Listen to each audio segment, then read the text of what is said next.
20 minutos, Rafa. Bom dia. Uma perspectiva histórica.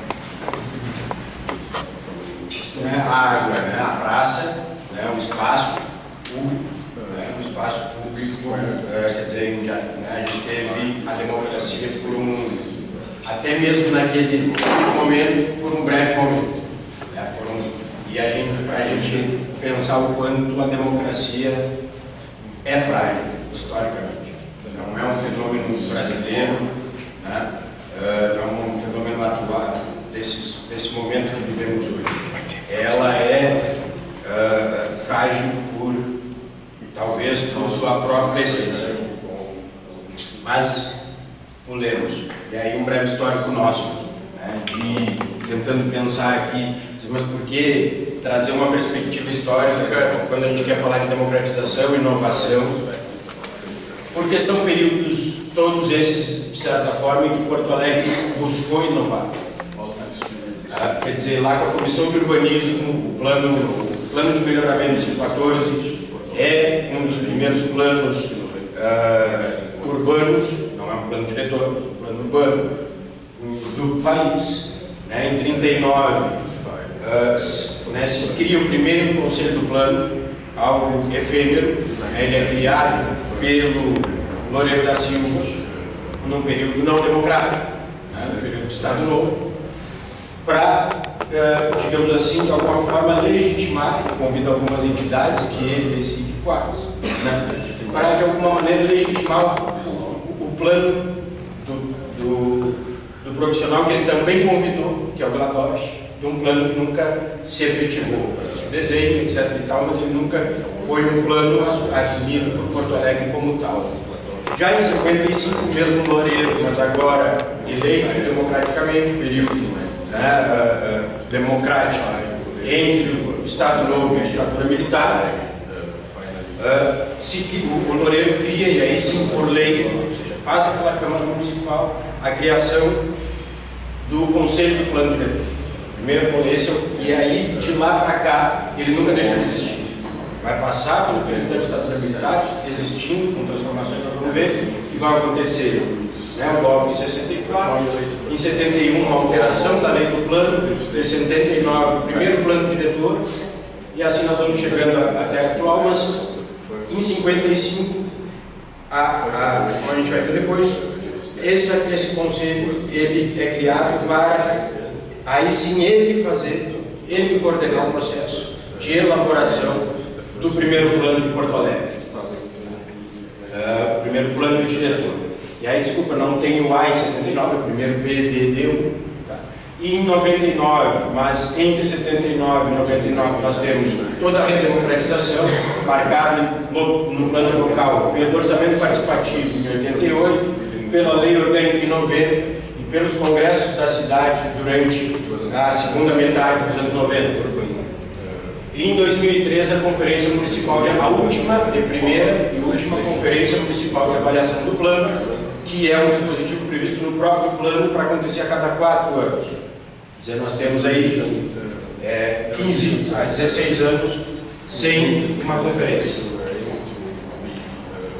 Bom, muito rapidamente, essa era a formulação, a composição do Conselho do Plano, conforme a Lei Municipal de 55. Esse Conselho ele vai trabalhar de 55 a 59 para a elaboração do Plano de 59. Com essas, vejam que a gente não tem uma secretaria específica para o planejamento, existia a Secretaria de Obras e diretorias específicas que vão se envolver dentro desse processo. Desde lá, as entidades públicas, classistas, como se chamavam, são já definidas na lei, Então, era a Sociedade de Engenharia, era o IAB, era o Departamento Estadual de Estatística, como existia agora, uma grande inovação do governo passado. Espero que tenham entendido a ironia. A Sociedade de Agronomia e o Departamento de Engenharia Sanitária, quer dizer, a questão da saúde, bem pontuada aqui na estrutura do Conselho. Importante, o presidente do Conselho, já na lei de 55, era eleito pelo Conselho. É um aspecto importante da questão da democratização, que é um dos aspectos dessa mesa de hoje. E o primeiro ponto das suas atribuições, das suas competências, é promover a elaboração do plano diretor da cidade. Certo? Tomando por base do que respeita, quer dizer, traz um pouco, e aí define o básico do que deveria ser os estudos para o plano diretor, mas também aprovar ou rejeitar planos resultantes dos estudos, quer dizer, aí já surge daí a gênese do que o Conselho é até hoje, o que deveria ser, essa relação entre elaborar e trabalhar sobre o plano diretor e promover mudanças, etc., mas também ser uma espécie de órgão de controle social do que se propõe de estudos fora do Conselho para o plano diretor.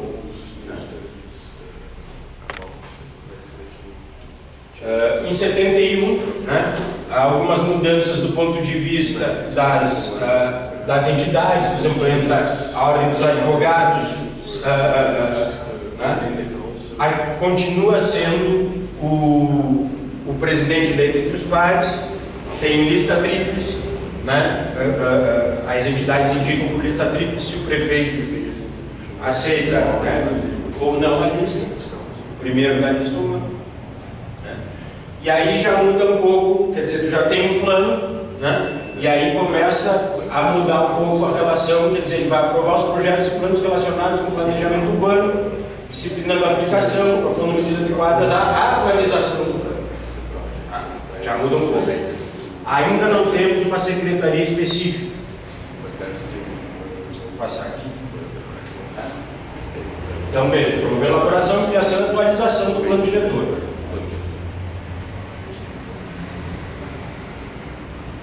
A questão começa a entrar aqui, a questão de contribuição de melhoria, ou seja, começa a entrar aí uma questão de orçamento, de relacionar o orçamento municipal com a questão do planejamento, ainda sem a existência, por exemplo, de um fundo específico. Já em 79, nós temos aqui uma questão importante, que vou me aventurar aqui, sei que tem gente bem mais competente que eu para falar da gênese do orçamento participativo, mas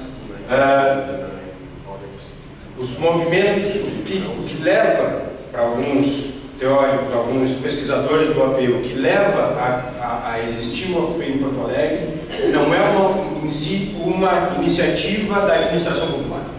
Ele surge como uma resposta a uma densidade social existente na cidade, a partir das associações de moradores em número grande, muito maior do que hoje, e num grau de organização muito maior do que o atual, porque eles exigiam direitos locais, ou seja, a necessidade de melhorias no plano local, mas também estavam imbuídos da redemocratização do país. Então eles fazem uma disputa por espaço no Conselho do Plano também.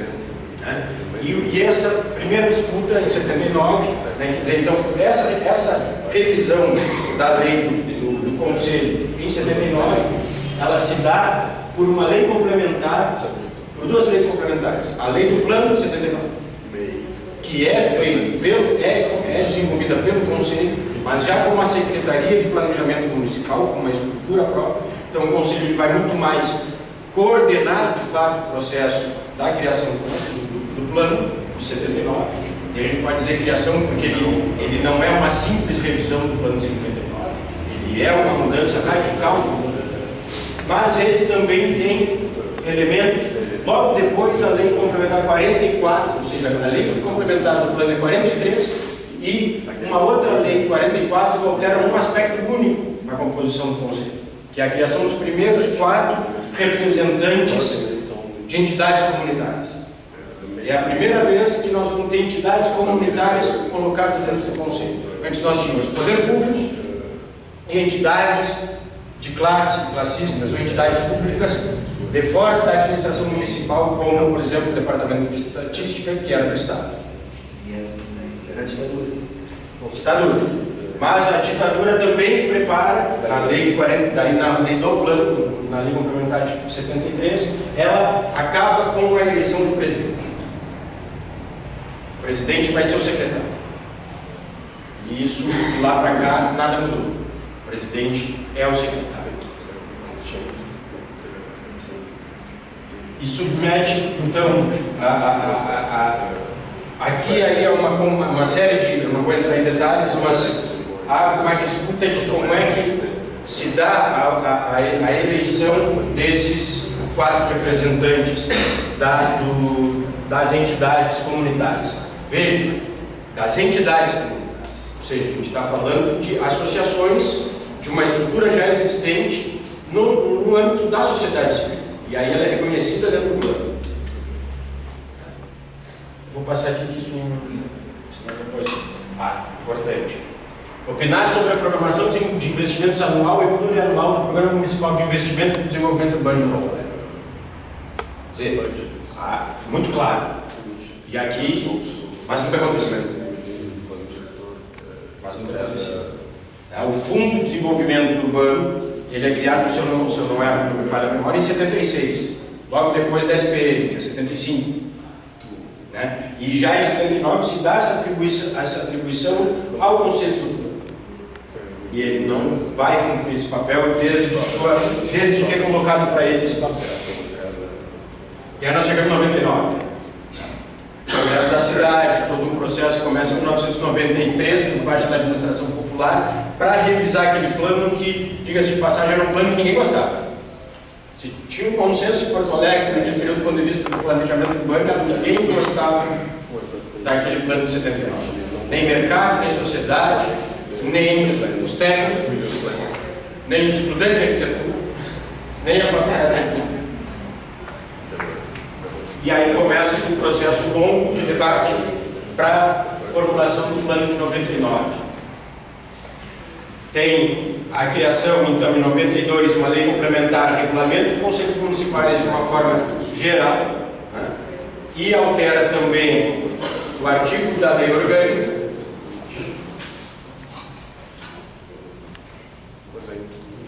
E aí nós chegamos à mudança principal que o plano de 99 vai estabelecer dentro do que já existia no plano de 79, que é o Sistema Municipal de Planejamento, se chamava no plano de 79, e no plano de 99 vai chamar esse MGP, que é o Sistema Municipal de Gestão do Planejamento.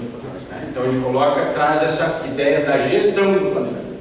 Não é mais só um sistema de planejamento, mas da sua gestão. E ele traz da estrutura do AP, que dividia a cidade em 16 regiões do AP, ele junta cada 2 regiões e cria 8 regiões de planejamento. Certo? Cada uma dessas regiões vai ter um representante no Conselho do Plano. E aí nós passamos a ter, então, 8 membros do Poder Público, sendo 6 da Prefeitura, 1 do Estado, 1 da Federação. 8 representantes de entidades profissionais. E a partir de 99, a lei do plano estabelece que essas entidades que até então eram pré-definidas na própria lei, a lei diz, serão eleitas essas entidades num fórum de entidades a acontecer dentro da conferência de avaliação do plano diretor, que pela lei deveria acontecer a cada 4 anos. Só que não acontece em Porto Alegre desde 2013, apesar de estar na lei.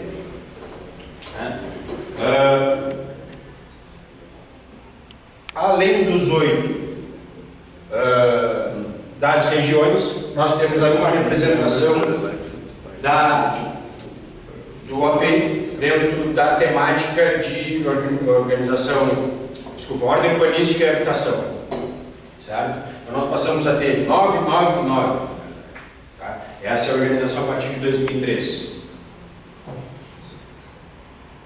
Essas são todas as atribuições que a lei de 99 dá. E aqui dou uma parte para esse ponto 9, que é o dia a dia hoje do Conselho. né, é pautado pelos projetos especiais de empreendimentos de impacto urbano. Ele é pautado pelo mercado. Ele é pautado pelo que o mercado propõe que altera as regras básicas do plano. E não é mais, né? A dissertação. Mas também deveria tratar de todos esses outros aspectos. E a gente vai ver que não. Eu quero pegar isso. Aqui um aspecto importante. Hoje a revisão do plano que a prefeitura propõe, uma das intenções básicas, um dos capítulos fundamentais nós precisamos tratar da escala intermediária. A escala intermediária é quase um disco arranhado, em certo aspecto. Tá. Acho que vai dar. Mas está lá no instrumento que chama Plano de Ação Regional, criado já há pelo menos 10 anos, ele não está em 99. E esses planos de ação regional, eles deveriam ser feitos nos fóruns das regiões. Porque outra inovação do plano de 99 é que cada região, além de ter um conselheiro do conselho do plano, vai ter um fórum regional. Ou seja, ele amplia a participação do ponto de vista do planejamento para além do plenário do conselho, para ter uma região e delegados em cada região para discutir o planejamento em nível regional. E esse fórum é representado no conselho do seu conselheiro da região. Mas nunca foi tratado aqui, né? Nunca foi desenvolvido por nenhuma região até hoje um plano de ação regional. Então aquela questão assim, quer revisar o plano para dizer que o plano não trata disso, quando na verdade ele trata, e o problema é de gestão do plano, e não o que o plano diz. Então é aquilo que eu acho, para mim é algo sempre muito preocupante. Joga-se a culpa no plano, quando na verdade não se cumpre o plano.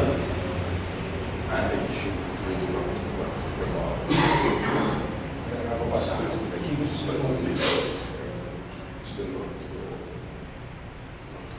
bom, a questão da conferência municipal como espaço de eleição das entidades, como muda, né? Porque não havendo as conferências, que deveriam acontecer a cada 4 anos, as entidades passaram a ser eleitas por um edital feito pelo próprio conselho. Numa sala do conselho se reúnem as entidades inscritas e elas votam entre si, como seria dentro da conferência, mas essas entidades estariam participando da conferência e isso muda o quadro de entidades que está participando.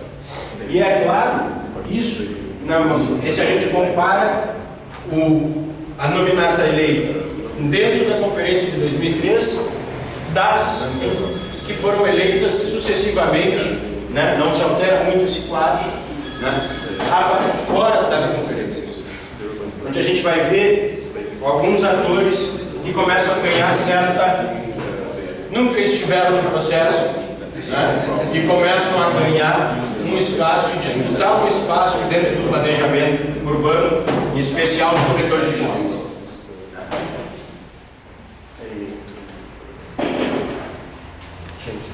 Aqui muito rápido, quer dizer, para a gente ver o número de participantes, né? A gente passa dentro das eleições dos fóruns regionais, né?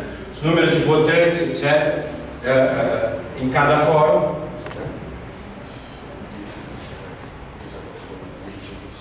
E aí nós chegamos aqui numa organização que nós resolvemos fazer para disputar esses espaços com o fim de se organizar para a revisão do plano diretor. Digo nós, IAB e outras entidades de classe, movimentos sociais, buscamos diferentes partidos, né, do ponto de vista importante, nós estamos aqui no espaço acadêmico, a gente pode colocar, e já passou essa articulação de certa forma, né, em que a gente entendeu que a gente precisava disputar o CNPA como parte de uma estratégia, né, que tinha alguns elementos importantes nessa estratégia, que alguns aconteceram, outros não aconteceram. Mas, além da disputa, onde a gente conseguiu retomar uma organização, uma representação mais por exemplo, dos arquitetos e de outras entidades técnicas, né? Nós também fizemos um trabalho popular. Nós organizamos um tipo assim, se a institucionalidade não abrir espaço para nós vamos organizar uma alternativa popular. Se ela abrir espaço para nós vamos operar nesses dois espaços. Essa era a estratégia elaborada. Conquistamos a maioria, conquistamos a grande maioria das entidades, não disputamos as empresariais. Poderíamos, quem sabe, fazer uma disputa com as cooperativas de habitação, por exemplo, porque no âmbito dos conselhos nacionais e estaduais, elas são reconhecidas como parte do segmento empresarial, por exemplo, no Conselho Nacional da Cidade, né? Poderíamos ter feito isso, não nos organizando nesse sentido, mas esse foi o número de entidades que nós construímos, digamos assim, do nosso campo, desse campo que se organizou. E essas são as entidades que estavam organizadas do outro lado. Nós disputamos e então conseguimos essa configuração. Mas também organizamos, por que eu disse que envolvemos partidos e movimentos? Porque nós entendíamos que para tentar conquistar uma maioria dentro do Conselho, nós precisávamos não só conquistar isso, mas disputar as regiões. E não só para ter maioria dentro dos conselhos, mas para ter delegados nas regiões, para que a gente pudesse fazer o trabalho de oficina, de trabalho de base nas regiões. Nós conquistamos algumas regiões. E ainda depois, claro, fomos buscar, e aí montamos um projeto, e aí o IAB com o Carlos e um outro grupo de pesquisa do Propúblico, né? Desenvolvemos, estamos finalizando um trabalho de oficinas em 5 regiões das 8 de Porto Alegre. Não conseguimos, e oferecemos para todas, né? Na 3, na 6 e na 8. Destaque para 6. É um arquiteto, o representante da região do planejamento 6, e ele muito duro contra a nossa organização, e eles têm, não por acaso, são do mesmo partido, um partido que opera dentro do orçamento participativo de maneira muito forte, coopta, de certa forma, o OAB, e ele está gravado na reunião do Conselho, que ele disse que barrei o IAB que queria entrar na nossa região. E quando ele dizia que queria entrar na nossa região, era quando nós fomos oferecer a oficina. Ou seja, ele não discutiu com o seu fórum, ele não tinha feito nenhuma reunião do fórum. Para perguntar para o fórum se ele queria, se o fórum gostaria de participar das oficinas, e ele barrou. E assim ele se colocou gravado, sempre ensaiado, dentro do Conselho do Plano. E essas são algumas oficinas que nós fomos desenvolvendo. Estamos finalizando a sistematização, etapa de diagnóstico, etapa de proposição, estamos finalizando isso nós vamos colocar dentro do processo SEI, etc., protocolar na prefeitura como uma contribuição das regiões, não é o IAB que vai protocolar, a região vai protocolar. E aí nós chegamos na revisão do plano, isso eu vou concluir. A prefeitura, né, decidiu se engajar na questão da nova agenda urbana e dos 17 pontos. Para os Objetivos de Desenvolvimento Sustentável. Ela estabelece e apresenta, há 1 ano e meio do prazo final, ela apresenta um esboço do que pretende fazer de revisão. E quando ela apresenta os primeiros atos públicos, é um convite para a assinatura de um termo, que não é nem um convênio, é um memorando de entendimento entre Prefeitura e ONU Habitat. E ela divulga esse ato como assinatura de memorando de entendimento entre Prefeitura de Porto Alegre e ONU Habitat Pacto Alegre. Sendo que Pacto Alegre é a própria Prefeitura e a Aliança para a Inovação que envolve as 3 universidades. Esse Pacto Alegre ele tem um dos eixos, só um de vários eixos dele, que trata de transformação urbana. E lá dentro está especificada a revisão. Mas aí de fato o que acontece? Assim ele divulga aquele momento. Só que de fato o Pacto Alegre é simples testemunha, o convênio assinado entre a Prefeitura e ONU, e o Pacto Alegre é testemunha. Por que eu boto isso? Porque nos parece, o CMDUA foi convidado para acompanhar isso. nunca foi colocado dizer, olha, nós queremos fazer um convênio com a ONU, sendo que hoje uma das atribuições do Conselho é coordenar o processo de revisão do plano. Está lá escrito. E não foi chamado. Quer dizer, então ele convida quem ele bem entende da Prefeitura Municipal para, dizendo assim, e dar ficticiamente o chamado público para um Estado que não existe. Né?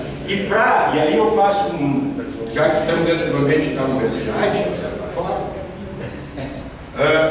procurei os cursos de arquitetura das 3 universidades, o próprio procuro, para saber se tinham sido convidados a participar em algum momento da temática de transformação urbana dentro do Porto Alegre. Não foram. Então o Porto Alegre se arvora de tratar de planejamento urbano e não chama seu centro de excelência no processo.